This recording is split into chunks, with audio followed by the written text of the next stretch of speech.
오늘 말씀의 제목은 시험을 피하십시오, 이런 제목입니다. 사탄은 믿는 자들을 넘어뜨리려고 기회를 봅니다.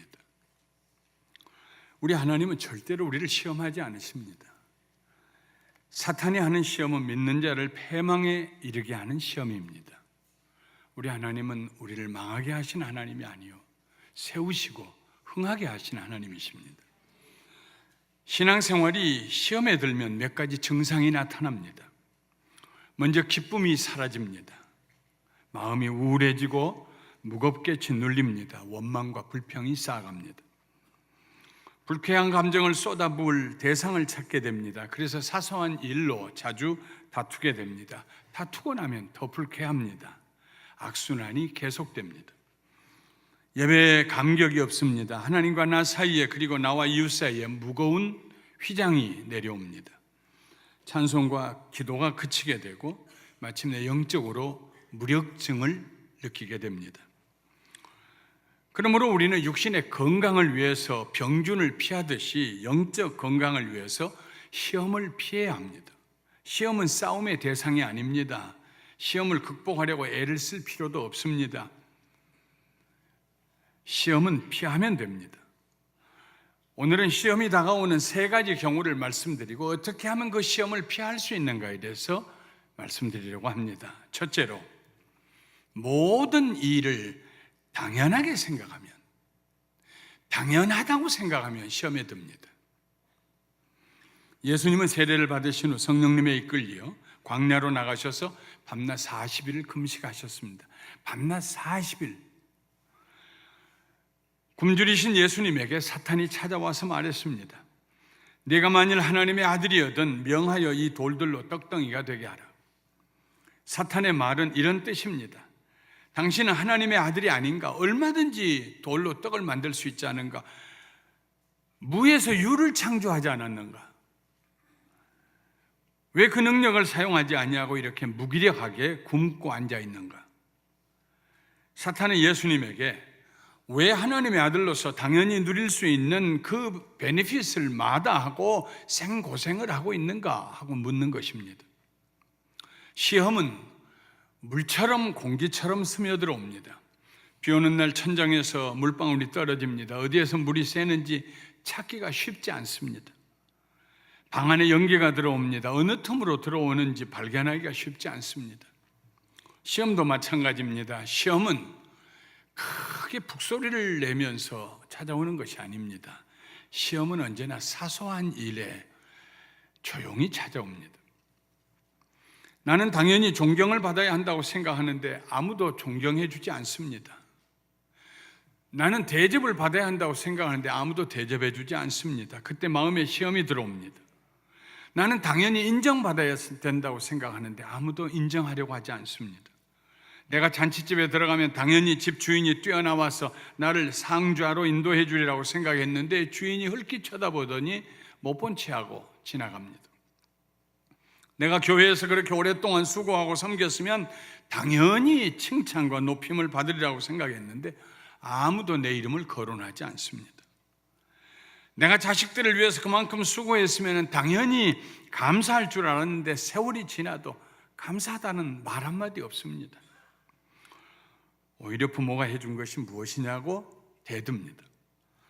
내가 대접받고 내가 높임받고 내가 칭찬받는 일이 당연하다고 생각할 때 내 속에 섭섭함과 억울함이 들어옵니다. 시험이 다가옵니다. 일단 시험에 들면 모든 일이 뒤틀리기 시작합니다. 말이 거칠어집니다. 얼굴 표정이 굳어집니다. 사람들은 자기 감정을 정직하게 표현하려고 하지 않습니다. 돌려서 표현합니다. 상대방이 그 원인을 추측하기 힘든 방식으로 뒤집어서 자기의 불쾌감을 표시합니다. 그래서 해결되기가 쉽지 않습니다. 관계는 차가워지고 대화는 줄어듭니다. 네가 만일 하나님의 아들이었던 명하여 이 돌들로 떡덩이가 되게 하라. 당연한 일 아닌가? 당연히 하나님 아들 대접받아야 되지 않는가? 세상에 이런 천대가 어디 있는가? 예수님은 사탄의 시험에 넘어가지 않으셨습니다. 이렇게 대답하셨습니다. 기록되었으되 사람이 떡으로만 살 것이 아니요 하나님의 입으로부터 나오는 모든 말씀으로 살 것이라 하였느니라. 예수님은 이 세상에 사시는 동안에 한 번도, 단 한 번도 그의 당연함을 주장한 적이 없으십니다.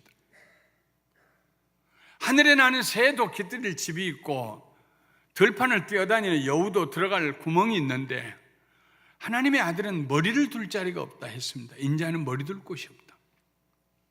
한 번도 제자들에게 내가 누군 줄 아느냐, 내 신분에 합당한 당연하게 내가 받을 대접을 해라 말씀하신 적이 없습니다.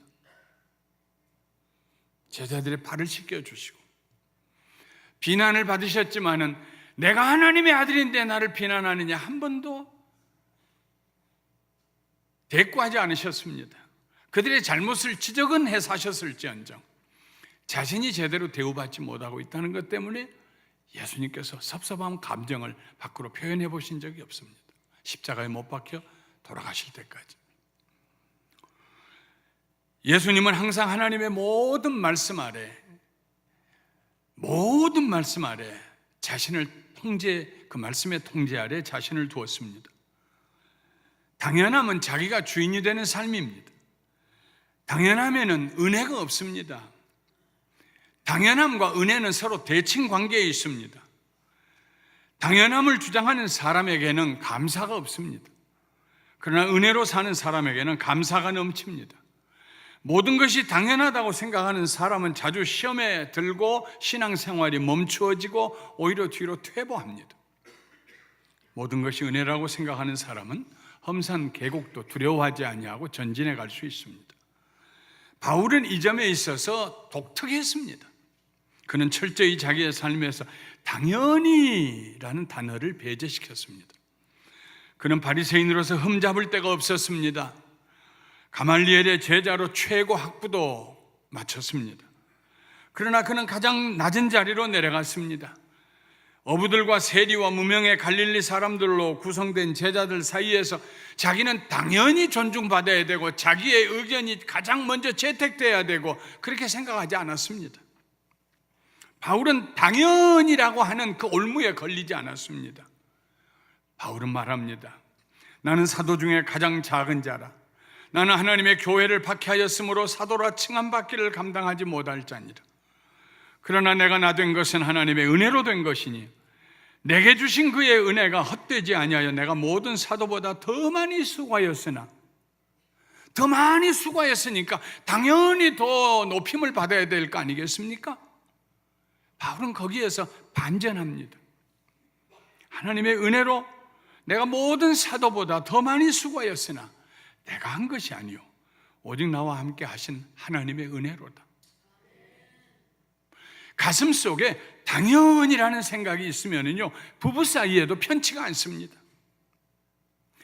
아내는 당연히 남편이 나한테 이렇게 해줘야지, 남편은 아내가 당연히 나를 높여줘야지, 내 말 잘 들어야지, 당연히 그 생각이 지배하는 부부의 삶은 편치가 않습니다. 행복하지가 않습니다. 불행합니다. 늘 다툼이 있습니다. 모자랍니다. 채워지지가 않습니다. 메마릅니다.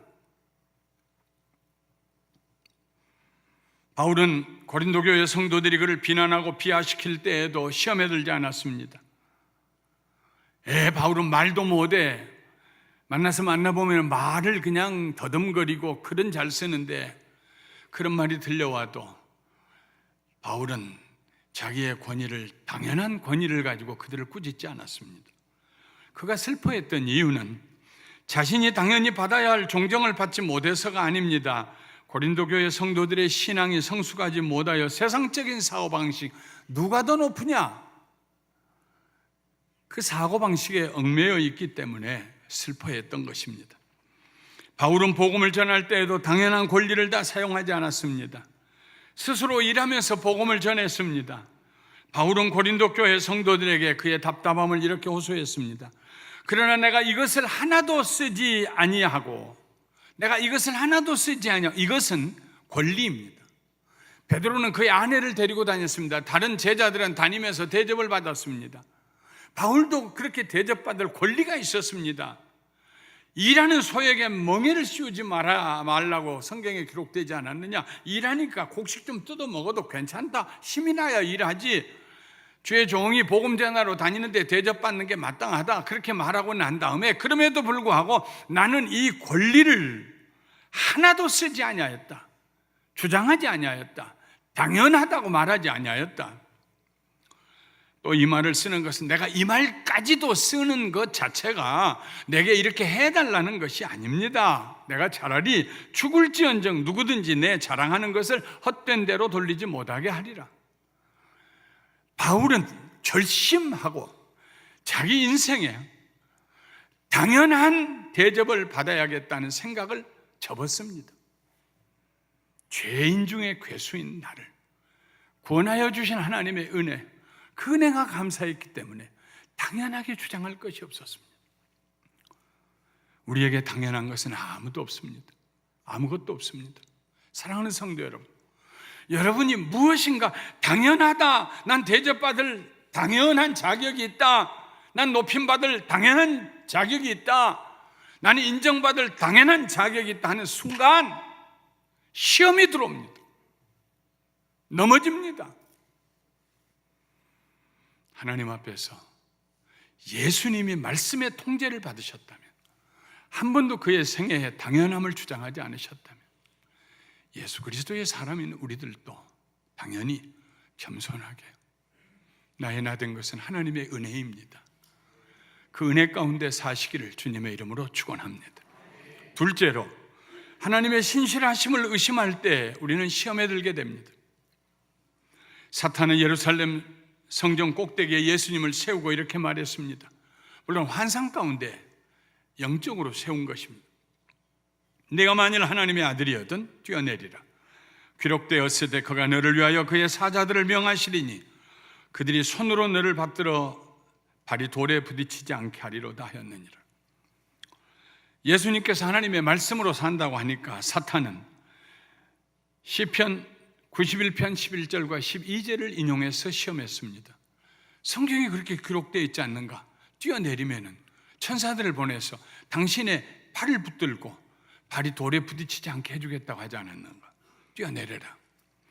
예수님은 신명기 6장 16절 말씀을 인용해서 대답하셨습니다. 또 기록되었으되, 다른 데는 이렇게도 기록되었다는 것입니다. 주 너희 하나님을 시험하지 말라 했느니라.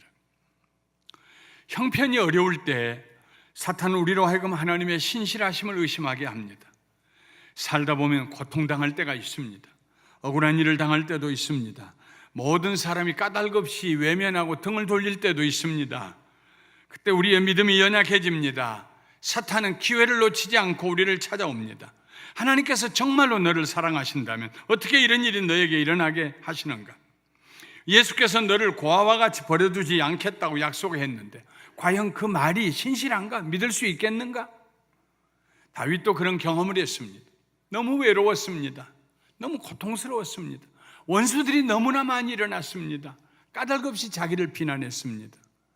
우리 한번 시편 13편 1절부터 4절 말씀까지 다윗의 시를 같이 읽어보도록 하겠습니다. 여호와여, 어느 때까지니이까? 나를 영원히 잊으시나이까? 주의 얼굴을 나에게서 어느 때까지 숨기시겠나이까? 나의 영혼이 번민하고 종일토록 마음에 근심하기를 어느 때까지 하오며 내 원수가 나를 치며 자랑하기를 어느 때까지 하리이까? 여호와 내 하나님이여, 나를 생각하사 응답하시고 나의 눈을 밝히소서. 두렵건대 내가 사망의 잠을 잘까 하오며 두렵건대 나의 원수가 이르기를 내가 그를 이겼다 할까 하오며 내가 흔들릴 때 나의 대적들이 기뻐할까 하나이다. 언제까지입니까? 언제까지입니까? 주님, 언제까지입니까? 왜 가만히 계세요? 원수들이 일어나서 날 이렇게 치는데 왜 한 번도 나를 대변해 주지 않으세요? 언제까지입니까? 그러나 다윗은 그의 평생토록 하나님의 계심을 의심해 본 적이 없습니다. 하나님에 대한 신뢰를 거둔 적이 없습니다.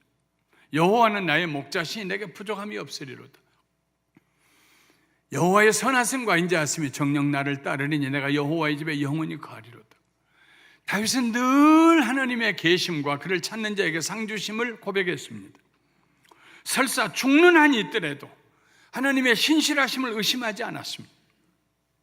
설사 원수들이 다윗을 발로 짓밟아서 숨이 끊어지는 순간이라도 아마도 다윗은 두 손을 있는 힘을 다해서 들고 외쳤을 것입니다. 살아계신 하나님, 내가 이제 하나님 얼굴 뵐 때가 되었군요. 이것이 다윗의 믿음이었습니다. 말할 수 없이 어려운 상황에서도 다윗은 하나님을 향한 그의 믿음을 노래했습니다. 다윗은 그의 믿음을 언제나 그의 역경 위에다 두었습니다.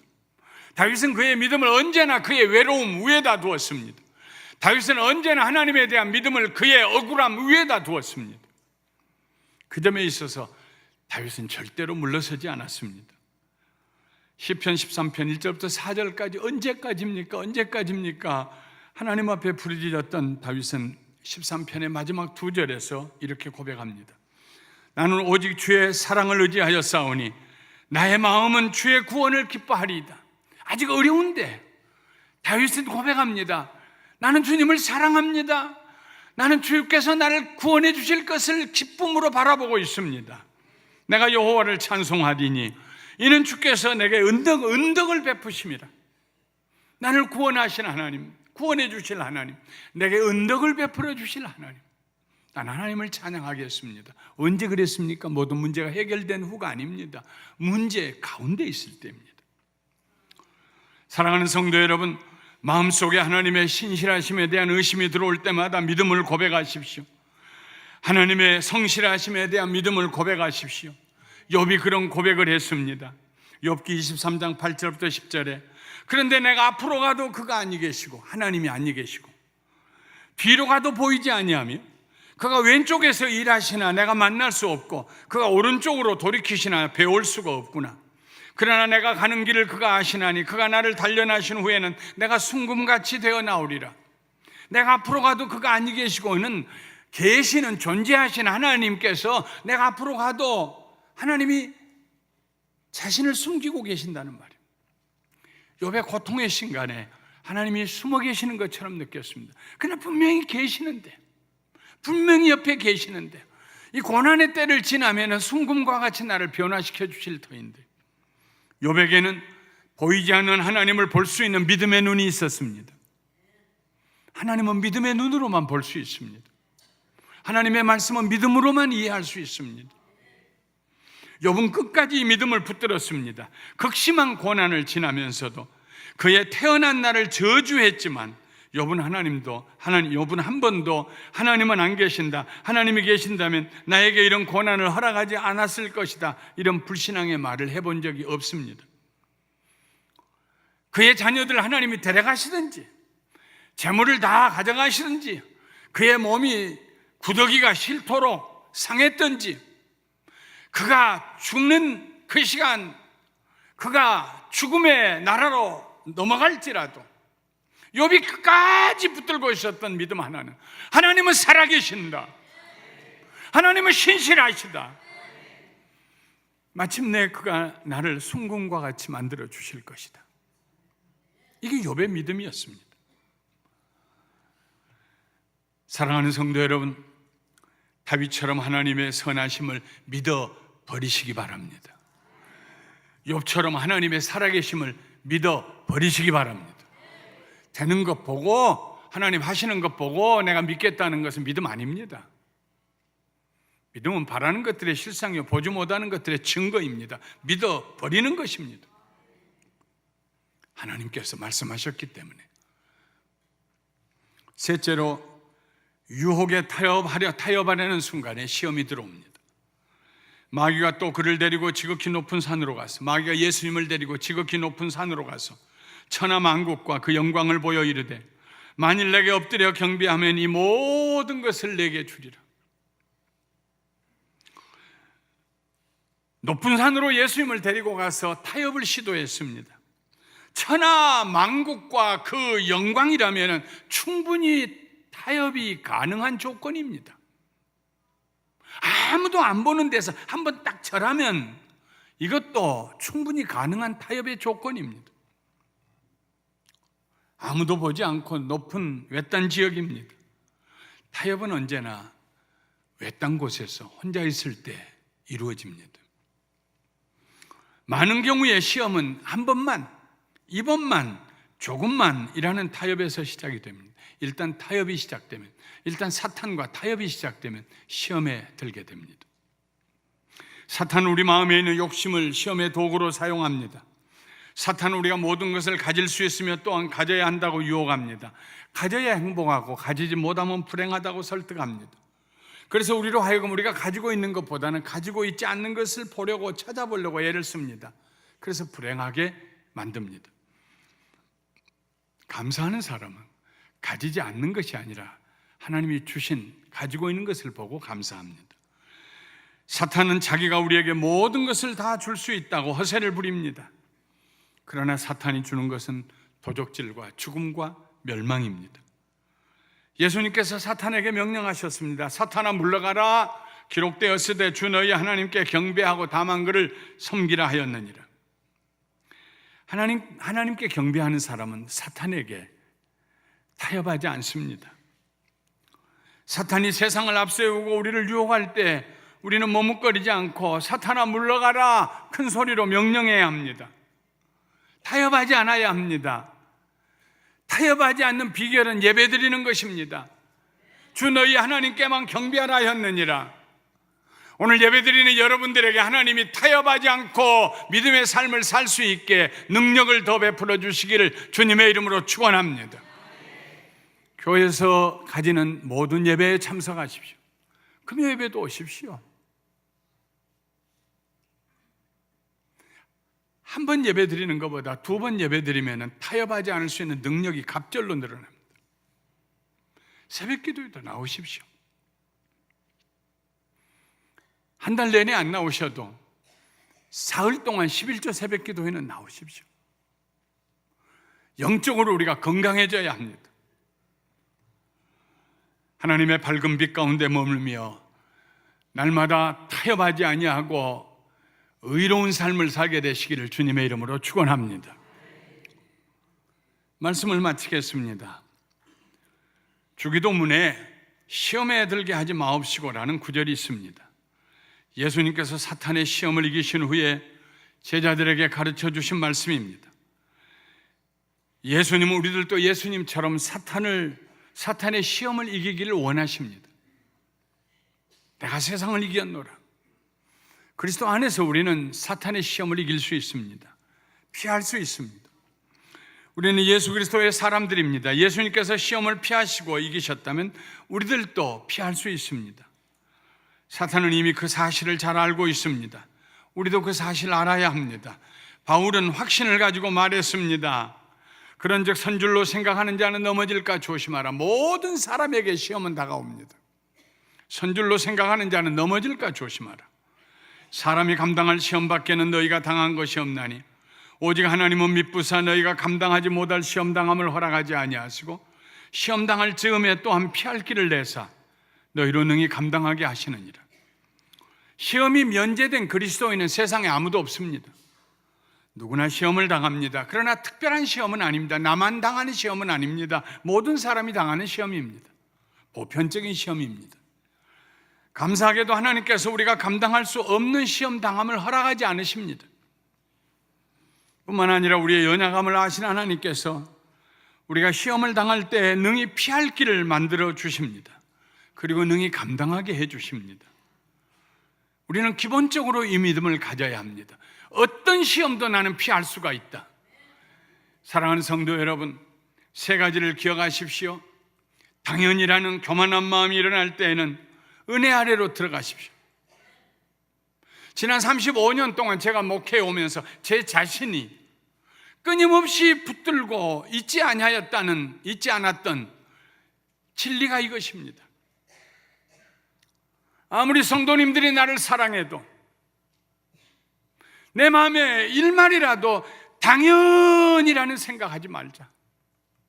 당연히 승진받아야 된다.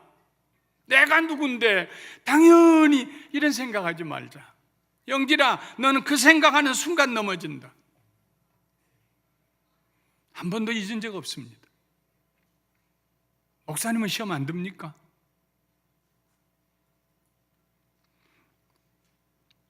우리가 소유한 모든 것들은 당연히 받은 것 아닙니다. 은혜로 받은 것들입니다. 은혜로 받은 것들입니다. 은혜로 받은 것들입니다. 당연한 거 하나도 없습니다. 교만에서 벗어나십시오. 우리의 생명을 우리에게 주시고 날마다 우리와 동행하시고 영광 받으시기 원하신 하나님, 그 하나님의 은혜 가운데 사시기를 주님의 이름으로 축원합니다. 하나님의 신실하심에 대한 의심이 들어올 때 하나님의 선하심을 절대 고백하십시오. 믿음으로 고백하십시오. 현재 상황 상관하지 말고 고백하십시오. 하나님의 인자하심을 찬양하십시오. 세상이 여러분과 타협하려고 하거든 돌아서서 하나님께 경배드리십시오. 무릎 꿇고 두 손 들고, 그러면 세상이 물러가고 우리를 위하여 죽으시고 부활하신 주님을 보게 될 것입니다. 예배를 귀하게 여기십시오. 참된 예배가 시험을 피하게 해줍니다. 시험을 피하다가 힘이 드시거든 주님 부르십시오. 우리를 도우시겠다고 약속하셨습니다. 히브리서 2장 18절에 그가 시험을 받아 고난을 당하셨은즉 시험 받는 자들을 능히 도우실 수 있느니라. 할렐루야. 예수님도 시험을 받아보셨기 때문에 시험 받는 자들을 능히 도울 수 있다고 그랬어요. 다른 사람 찾아가지 마십시오. 시험이 여러분을 넘어뜨리려고 할 때 조용히 시간 내서 주님 앞에 무릎 꿇고 주의 이름 부르십시오. 도와주세요 주님. 기도하겠습니다.